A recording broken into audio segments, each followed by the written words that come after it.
ഞാൻ ഇലക്ഷൻ്റെ സമയത്തും പറഞ്ഞു, പിന്നെ ഇത് സ്വേരിങ്ങിൻ്റെ സമയത്തും പറഞ്ഞ കാര്യം, ഞങ്ങളുടെ ഒരു ലക്ഷ്യം എന്ന് പറഞ്ഞാൽ മത്സരിച്ച് ജയിക്കാൻ മാത്രമല്ല, മത്സരിച്ച് ജയിച്ച് അധികാരത്തിൽ വന്ന് തിരുവനന്തപുരം സൃഷ്ടിക്കാൻ. അതാണ് ഞങ്ങളുടെ ലക്ഷ്യം, വികസനം കൊണ്ടുവരാൻ.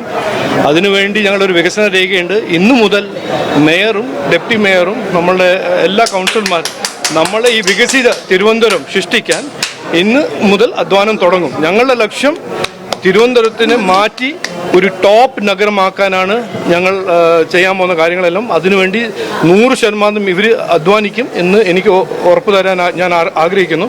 എനിക്ക് വളരെ സന്തോഷമുണ്ട്. ഇത്ര കൊല്ലമായി ഇവിടെ നടക്കാത്ത കാര്യങ്ങളെല്ലാം ഇനി വരുന്ന കാലത്തിലെല്ലാം നടപ്പിലാക്കും ഈ ടീം എന്ന് എനിക്കൊരു വിശ്വാസമുണ്ട്, പ്രതീക്ഷയുണ്ട്.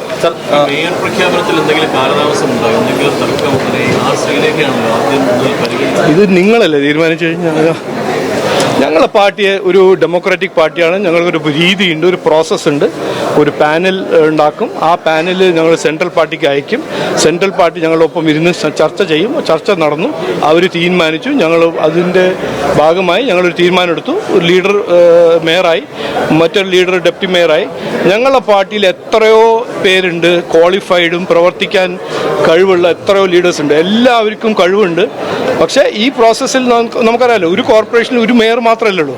അങ്ങനെ 50 മേയറിൻ്റെ പൊസിഷൻ ഉണ്ടെങ്കിൽ ഞാൻ എല്ലാവരും മേയറാക്കാൻ ഞങ്ങൾ ഒരു ശ്രമം നടത്തിയിരുന്നു. അങ്ങനെയൊന്നുമില്ല.